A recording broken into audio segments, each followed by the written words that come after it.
இந்திய அரசியலமைப்பின் ஆர்டிகல் 230 என்ன சொல்கிறது என்பதை இப்போது எளிமையாக பார்க்கலாம்.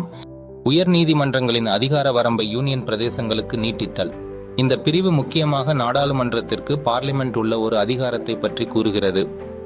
அதிகார வரம்பை நீட்டித்தல். இந்திய நாடாளுமன்றம் ஒரு சட்டத்தை கொண்டு வருவதன் மூலம் ஒரு குறிப்பிட்ட மாநிலத்தின் உயர்நீதிமன்ற அதிகார வரம்பை ஜூரிஸ்டிக்ஷன் பக்கத்தில் இருக்கும் ஏதேனும் ஒரு யூனியன் பிரதேசத்திற்கும் யூனியன் டெரிட்டரி விரிவுபடுத்த முடியும்.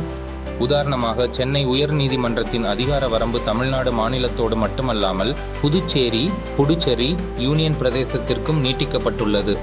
அதிகாரத்தை நீக்குதல். அதேபோல் ஒரு யூனியன் பிரதேசத்தின் மீது ஒரு மாநில உயர் நீதிமன்றத்திற்கு இருக்கும் அதிகாரத்தை நீக்கவும் நாடாளுமன்றத்திற்கு உரிமை உண்டு. மாநில அரசின் பங்கு.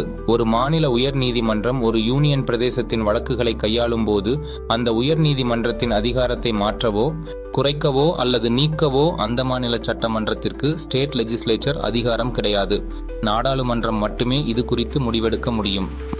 சுருக்கமாகச் சொன்னால், எந்த உயர் நீதிமன்றம் எந்த யூனியன் பிரதேசத்தை கவனிக்கும் என்பதை முடிவு செய்யும் முழு அதிகாரம் நாடாளுமன்றத்திடம் மட்டுமே உள்ளது. Like, comment, share and subscribe for other articles of Indian Constitution. பதில் கண்டுபிடிக்க ரொம்ப கஷ்டமா இருக்கு. இத பயன்படுத்து. லா ஃப்ரெண்ட் சாட். நீங்க ஈஸியா படிக்கலாம்.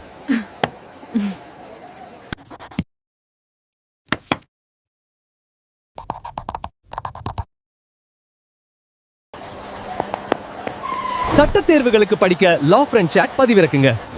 ஈஸி ஆயிடும். lawfriendchat.in